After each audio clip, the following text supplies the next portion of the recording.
అందరికీ నమస్తే అండి. తెలంగాణ రాజకీయాల్లో ముఖ్యంగా తెలంగాణలోని అధికార పార్టీ కాంగ్రెస్‌లో ఇప్పుడు కొండా సురేఖ ముసలం చాలా పెద్దదిగా ఉంది. కొండా సురేఖ గారు సాదాసీదా నాయకురాలైతే కాదు. షార్ట్‌కట్‌లో వచ్చిన నాయకురాలైతే కాదు. ఆమె 1999 నుంచి కూడా ఎమ్మెల్యేగా గెలుస్తూ వస్తున్నారు. గతంలోనూ మంత్రిగా పనిచేశారు. ఇప్పుడు మంత్రిగా పనిచేస్తున్నారు. వరంగల్ జిల్లాలో, ఉమ్మడి వరంగల్ జిల్లాలో బలమైన రాజకీయ నేపథ్యం ఉన్న ఫ్యామిలీ. సో ఈమె ఇప్పుడు కాంగ్రెస్ మీద తిరుగుబాటు చేశారు. ఈమెను అసలు పార్టీ నుంచి సస్పెండ్ చేయాలి, మంత్రి పదవి నుంచి తొలగించాలి అని కాంగ్రెస్ పార్టీ ఎమ్మెల్యేలే డిమాండ్ చేస్తున్నారు. ఈమె సరే చేసి చూడండి చూద్దాం అని చెప్పి పార్టీ మీదకి రివర్స్ అవుతున్నారు. ఈమె కుమార్తె కొండా సుస్మిత కూడా నేరుగా సీఎం రేవంత్ రెడ్డి గారిని టార్గెట్ చేస్తూ మాట్లాడుతున్నారు. సో ఈ నేపథ్యంలో ఓవరాల్గా కొండా సురేఖ గారి రాజకీయ ప్రస్థానం ఏమిటి, మొదటి నుంచి వివాదాలు ఏమిటి, పార్టీల మార్పులు ఏంటి, ఇవన్నీ కూడా సింపుల్గా నేను అనలైజ్ చేస్తాను. చివరి వరకు చూడండి. కంటెంట్ నచ్చితే మాత్రం కొత్త వాళ్ళకి వీడియో లింక్ షేర్ చేసి సబ్స్క్రైబ్ చేసుకోమని చెప్పండి.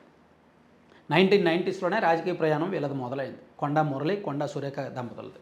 1999లో తొలిసారి సాయంపేట అసెంబ్లీ నుంచి కాంగ్రెస్ పార్టీ నుంచి పోటీ చేసి గెలిచారు.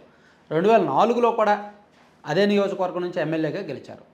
అండ్ 2009లో కూడా వరుసగా మూడోసారి పరకాల నియోజకవర్గం నుంచి ఎమ్మెల్యేగా పోటీ చేసి గెలిచారు.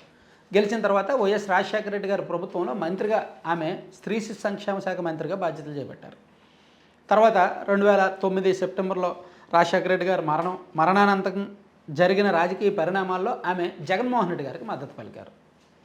జగన్మోహన్ రెడ్డి గారి తరపున అప్పట్లో 26 మంది ఎమ్మెల్యేలు రాజీనామా చేసిన వారిలో ఆమె కూడా ఉండి ఉప ఎన్నికలకు వెళ్ళారు. సో అప్పట్లో మళ్ళీ 2014లో అనుకుంటా, 2014 ఎన్నికలకు ముందు బీఆర్ఎస్ పార్టీలో చేరారు. బీఆర్ఎస్ పార్టీలో చేరి వరంగల్ ఈస్ట్ నుంచి ఎమ్మెల్యేగా గెలిచారు. అంటే ఇక్కడ మీరు అర్థం చేసుకోండి, కాంగ్రెస్ పార్టీలో స్థిరపడ్డారు, ఉన్నత స్థాయికి ఎదిగారు, మంత్రిగా వెళ్ళారు. తర్వాత జగన్మోహన్ రెడ్డి గారికి జై కొట్టారు, ఉప ఎన్నికలకు వెళ్ళారు. 2 ఏళ్ళే జగన్మోహన్ రెడ్డి గారితో నడిచారు. మళ్ళీ 2014 ఎన్నికలకు ముందు బీఆర్ఎస్ పార్టీలో చేరిపోయి వరంగల్ ఈస్ట్ నియోజకవర్గం నుంచి పోటీ చేసి గెలిచారు. ఆ తర్వాత బీఆర్ఎస్ పార్టీలో కూడా ఎక్కువ కాలం కొనసాగల. మళ్ళీ 2018లో బీఆర్ఎస్కి రిజైన్ చేసి కాంగ్రెస్ పార్టీలో చేరారు. రాహుల్ గాంధీ గారి సమక్షంలో కాంగ్రెస్ పార్టీలో చేరారు. 2018లో ఓడిపోయారు. 2023 వచ్చేసరికి మళ్ళీ కాంగ్రెస్ పార్టీ నుంచి పోటీ చేసి ఎమ్మెల్యేగా గెలిచి ప్రస్తుతం మంత్రిగా ఉన్నారు. సో ఈ మంత్రిగా అయిన తరువాత ఆమె చేసిన వ్యాఖ్యలు అడపదడప వివాదాలు కొత్త వివాదాలు సృష్టిస్తూనే ఉన్నాయి. కాంగ్రెస్ పార్టీ మీద ఒకంత వ్యతిరేకత పెంచుతూనే ఉన్నాయి. 2024లో అనుకుంటా కేటీఆర్ సమంత గారికి సంబంధించి, నాగార్జున గారి ఫ్యామిలీకి సంబంధించి సమంత విడాకుల గురించి ఆమె చేసిన కామెంట్ బాగా కాంట్రవర్సీ అయ్యాయి.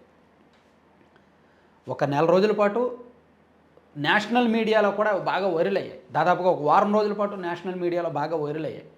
సో కాంగ్రెస్ పార్టీ అధిష్టానం కూడా సీరియస్ అయింది. అండ్ నాగార్జున గారు కూడా లీగల్ నోటీసులు పంపించారు. సో ఇదంతా పెద్ద వివాదం అవడంతో మళ్ళీ ఆమె తన వ్యాఖ్యలను వెనక్కి తీసుకొని పబ్లిక్గా క్షమాపణలు చెప్పారు. ఒక రాష్ట్ర మంత్రిగా, ఒక మహిళా మంత్రిగా ఆమె అలా కామెంట్స్ చేయకూడదు, కానీ చేశారు. చేయడంతో ఒకంత డిఫెన్స్లోకి వెళ్ళిపోయింది కాంగ్రెస్ పార్టీ అప్పట్లోనే. తర్వాత 2025లో ఇటీవల ఒక 8 నెలల కిందట ఆమె తన సహచర మంత్రుల మీద కామెంట్ చేశారు. మా క్యాబినెట్లో చాలామంది మంత్రులు లంచాలు తీసుకుంటున్నారు ఫైల్స్ క్లియర్ చేయడానికి, కానీ నేను మాత్రం ₹1 కూడా లంచం తీసుకోవట్లేదు అని కామెంట్ చేశారు. ఈ కామెంట్స్ బీఆర్ఎస్ పార్టీకి రాజకీయ ఆయుధంగా మారాయి. ఇదిగో ఒక పార్టీ, అధికార పార్టీలో మంత్రి గారే కామెంట్ చేస్తున్నారు, మంత్రులు అవినీతి చేస్తున్నారని, లంచాలు తీసుకుంటున్నారని. సో కాంగ్రెస్ పార్టీ ప్రభుత్వం మొత్తం అవినీతిమయం అని చెప్పి బీఆర్ఎస్ పార్టీ పెద్ద ఎత్తున ఆరోపణలు చేసింది. సో ఆమె వ్యాఖ్యలతో మళ్ళీ ప్రభుత్వం డిఫెన్స్లోకి వెళ్ళిపోయింది. సో ఇప్పుడు 2026లో ఈ మధ్య జరుగుతున్న పరిణామాలు. ఎందుకంటే సురేఖ గారిలో పొలిటికల్ స్టెబిలిటీ లేదు అనేది కాంగ్రెస్ పెద్దలకు అర్థమైంది, రేవంత్ రెడ్డి గారికి అర్థమైంది. సో ఈమె వలన ఖచ్చితంగా ప్రభుత్వానికి ముప్పే, పార్టీకి ముప్పే అనేది కూడా అర్థమైంది. సో ఇప్పుడు ఈమెను పొమ్మలేక పొగబెట్టే కార్యక్రమం మొదలైంది. ఈ క్రమంలోనే వచ్చే ఎన్నికల్లో సురేఖ గారి వారసులు సుస్మితని రంగంలోకి దించాలని ఈ కుటుంబం భావిస్తోంది. కొండా సురేఖ, కొండా మురళి గారి కుటుంబం భావిస్తోంది. ఈ నేపథ్యంలోనే సుస్మిత కూడా చాలా అగ్రెసివ్గా మాట్లాడుతున్నారు, చాలా యాక్టివ్గా మాట్లాడుతున్నారు. ఇటీవల ఒక 15 రోజుల కిందట రేవంత్ రెడ్డి గారు ఇక్కడ 2023 ఎన్నికల్లో సురేఖ గారు వరంగల్ ఈస్ట్ పోటీ చేశారు కదా. సో ఈ పరకాల నియోజకవర్గంలో కూడా వాళ్ళ పట్టు కాపాడుకోవడానికి వచ్చే ఎన్నికల్లో ఇక్కడ సుష్మిత పోటీ చేయాలనుకుంటున్నారు. కానీ మొన్న ఇటీవల జరిగిన ఒక మీటింగ్లో సిట్టింగ్ ఎమ్మెల్యే రేవూరి ప్రకాష్ రెడ్డి గారిని మళ్ళీ వచ్చే ఎన్నికల్లో కూడా గెలిపించాలి అని చెప్పి రేవంత్ రెడ్డి గారు కోరారు. అది సుష్మిత గారికి నచ్చకుండా అలా అనౌన్స్ చేయడానికి రేవంత్ రెడ్డి గారు ఎవరు, రేవంత్ రెడ్డి గారికి ఏం సంబంధం, కాంగ్రెస్ పార్టీ ఆయన ఒక షీల్డ్ కవర్ సీఎం, పార్టీ పెద్దలు కదా డిసైడ్ చేయాలి అని చెప్పి ఆమె వ్యాఖ్యలు చేయడం మొదలుపెట్టారు. నిజంగా అంతర్గతంగా పరిష్కరించుకోవాల్సిన సమస్యను ఒక సీఎం స్థాయి వ్యక్తి వచ్చి మాట్లాడినప్పుడు సుష్మిత అలా నేరుగా సీఎంనే అటాక్ చేయడం పార్టీ కల్చర్కు మంచిది కాదు, పార్టీలో అంతర్గత క్రమశిక్షణకు మంచిది కాదు. దాంతో పార్టీలో ఎమ్మెల్యేలు, పార్టీ మంత్రులు, సీనియర్ నాయకులు చాలామంది కొండా దంపతుల మీద చర్యలు తీసుకోవాలి అని కోరుతున్నారు. సో ఇక్కడ ఏంటి, ఒక సీఎం ఒక సిట్టింగ్ ఎమ్మెల్యేని మళ్ళీ వచ్చే ఎన్నికల్లో గెలిపించండి అని చెప్పినప్పుడు ఇప్పుడు రేవూరి ప్రకాష్ రెడ్డి ఒకవేళ సుష్మిత అక్కడ ఎమ్మెల్యేగా ఉండి ప్రకాష్ రెడ్డి కొత్త నాయకుడైతే అప్పుడు అతన్ని గెలిపించండి అని చెప్పి రేవంత్ రెడ్డి గారు అంటే తప్పే. పార్టీ వాళ్ళు కూడా తప్పు పట్టేవాళ్ళు, అదేంటి సిట్టింగ్ ఎమ్మెల్యేని చులకలు చేసేలా మాట్లాడారు రేవంత్ రెడ్డి గారని. కానీ అది జరగలేదుగా. సిట్టింగ్ ఎమ్మెల్యేనే మళ్ళీ సీట్ ఇస్తాము, మళ్ళీ గెలిపించండి అని రేవంత్ రెడ్డి గారు అన్నారు. అలా అనడం ఆమెకు నచ్చలేదు సుష్మితకు.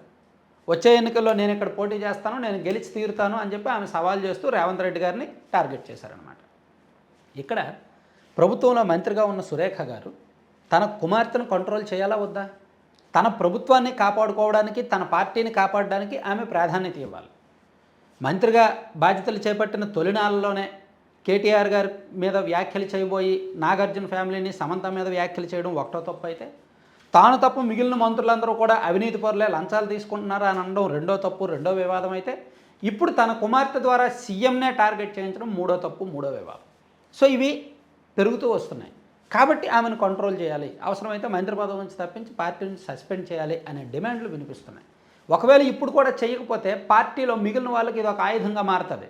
మిగిలిన వాళ్ళు కూడా ఎవరికి నచ్చినట్టు వాళ్ళు మాట్లాడతారు, ఇంకా డిసిప్లైన్ అనేది ఉండదన్నమాట. సో ఈవెన్ కొండా దంపతుల వలన ఆ రెండు నియోజకవర్గాల్లో కొంత వాళ్ళకి అభిమానగానం, అనుచరగానం ఉన్నమాట వాస్తవమే. కానీ అభిమానులు, అనుచరులు ఉన్నారని ఆ నాయకులు ఏది పడితే అది మాట్లాడినా డిసిప్లైన్గా లేకపోయినా ఎంకరేజ్ చేయకూడదు. అలా చేస్తే పార్టీ ఉనికే ప్రమాదం అనమాట. సో ఇప్పుడు రేవంత్ రెడ్డి గారు ఏ నిర్ణయం తీసుకుంటారు, కాంగ్రెస్ పార్టీ పెద్దలు ఏ నిర్ణయం తీసుకుంటారు అనేది చూడాలి.